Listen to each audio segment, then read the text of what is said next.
Hello అండి, అందరికీ ఎలా ఉన్నారు? బాగున్నారా? నేనైతే ఈరోజు మా కోటింట్లో చికెన్ బిర్యానీ చేశాను. బిర్యానీ అయితే చాలా బాగా సూపర్గా టేస్టీగా అయితే వచ్చింది. చూడండి, ఫ్లేవర్ కానీ కలర్ఫుల్గా ఉంది కదా చూసేదానికి. ఈరోజు ఇంకా మా కోటలో అయితే భోజనానికి అయితే రాలేదు. ఒక బాబు వచ్చినాడు, భోజనం అయితే పెట్టేశాను.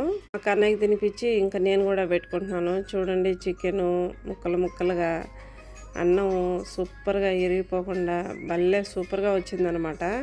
నాకు కోయిట వంటలు ఆల్మోస్ట్ అన్ని రకాలు వచ్చు, వంటలు అన్నీ చేస్తాను. బిర్యానీ కూడా చాలా బాగా నా స్టైల్లో సూపర్గా టేస్టీగా అయితే చేస్తాను. ఇప్పుడు ఈ భోజనం నాకైతే పెట్టుకున్నాను. నిన్న దంచిన పచ్చికారం అయితే ఉంటే వేసుకొని, అలాగే వంకాయ బజ్జీ ఉంది, వంకాయ బజ్జీ అయితే వేసుకొని తింటా ఉన్నాను అనమాట. పచ్చికారం లేనిదే మచ్చిపూసు కానీ బిర్యానీ కానీ బాగుండదు అనమాట. అందుకని నాకు పచ్చికారం అంటే చాలా ఇష్టము. చూడండి, చికెన్ కూడా సాఫ్ట్గా మెత్తగా అయితే ఉడిపోయింది. చికెన్ అయితే టేస్ట్ సూపర్ అనమాట.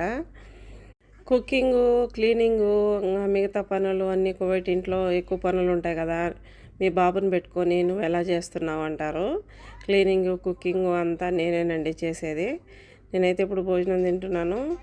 బిర్యానీ అయితే సూపర్ లెవెల్ టేస్టీగా సూపర్గా అయితే ఉంది. నా వీడియో కనుక మీకు నచ్చితే లైక్ అండ్ షేర్, సబ్స్క్రైబ్ అండి.